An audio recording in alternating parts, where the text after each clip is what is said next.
Olá, sejam todos muito bem-vindos. No dia 3 de junho de 2020, o austríaco Klaus Schwab, fundador e presidente do Fórum Econômico Mundial de Davos, através de um vídeo anunciou o tema anual para 2021, o The Great Reset. The COVID-19 crisis has shown us that our old systems are not fit anymore for the 21st century.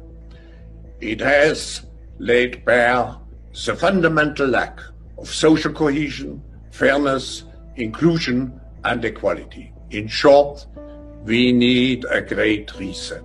Curiosamente, um modelo muito parecido que vem sendo defendido aí pelo IPCC, que é o International Panel on Climate Change, que é um órgão das Nações Unidas que avalia a ciência relacionada às mudanças climáticas, que tem como garota propaganda Greta Thunberg e seus amiguinhos corporativos como Al Gore e Larry Fink, da Blackwater. Só que essa agenda se encaixa perfeitamente com uma outra agenda. O termo Great Reset se encontra em um documento publicado pela ONU no ano de 2015, onde contém uma análise da situação da população mundial e uma série de propostas. E não é por acaso que este documento é conhecido como Agenda 2020-2030. O tema da Agenda 2030 é um mundo sustentável, que é definido por eles como um mundo de igualdade social, igualdade de gênero, vacinas para todos, através da OMS e da CEP, que é a Coalizão de Inovações e Preparação para Epidemias. Esta é uma organização filantrópica que foi lançada em 2017 pelo Fórum Econômico Mundial, juntamente com a Fundação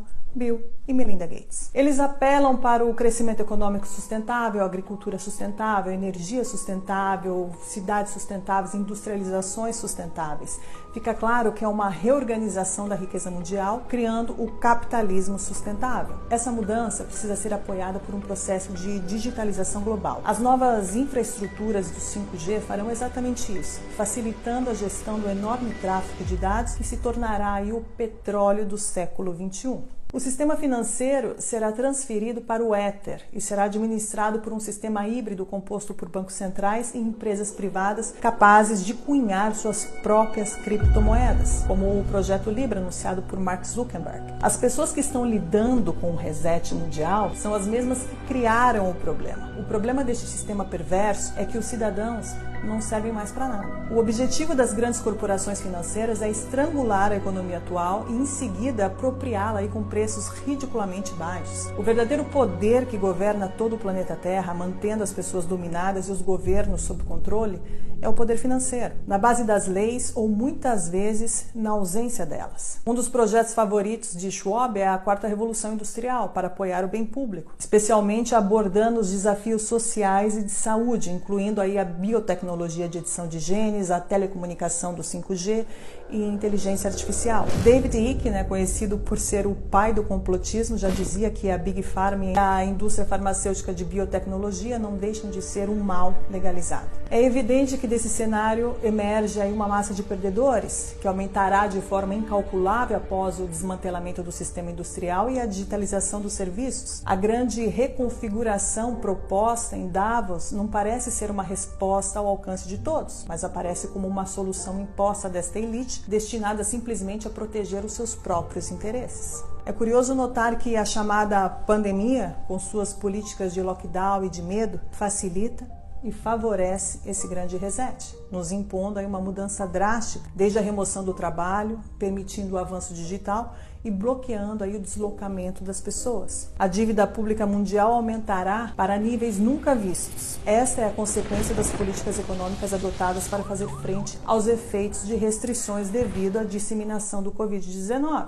Os bancos centrais estão injetando grandes quantidades de dinheiro no sistema. Essa ação extraordinária dos bancos centrais está revelando outro grande pressuposto, ou seja, a disponibilidade de dinheiro em circulação não depende de conjunções astrais devido ao acaso, mas depende exclusivamente das escolhas dos políticos.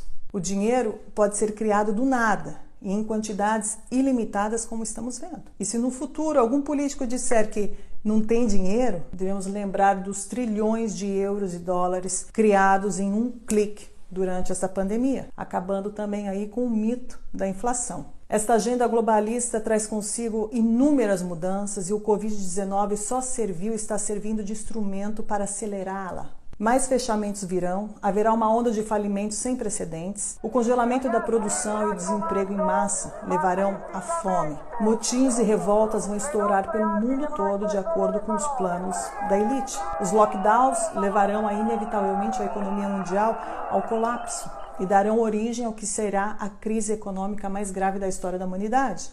Esta enorme depressão tem uma função muito precisa: criar uma sociedade de duas classes. Uma formada por esta pequena elite dominante e outra formada por uma multidão de pobres, na qual a classe média desaparecerá definitivamente, assim como as pequenas e médias empresas que seguirão o mesmo destino. As grandes corporações terão todo o mercado em suas mãos. É exatamente esse o objetivo designado pelo Clube de Roma, um dos grupos globalistas mais influentes, fundado e financiado por David Rockefeller em 1972. Com a falta de empregos, as massas não terão alternativas, a não ser aceitar as esmolas do governo para sobreviver. John Perkins, ex-economista, explicou em um de seus livros, Confissões de um Assassino Econômico, o real objetivo do FMI: afundar os países em dívidas que nunca poderão ser saldadas para permitir que grandes grupos privados tenham controle total das economias nacionais. As grandes multinacionais terão domínio absoluto. O globalismo, em outras palavras, quer o fim da propriedade privada. O globalismo avança e com ele o ataque final da nova ordem mundial, onde começa a nos mostrar a sua verdadeira face. Embaixo da máscara deste falso humanitarismo se esconde uma crueldade desumana na forma mais pura do totalitarismo mais perigoso da história.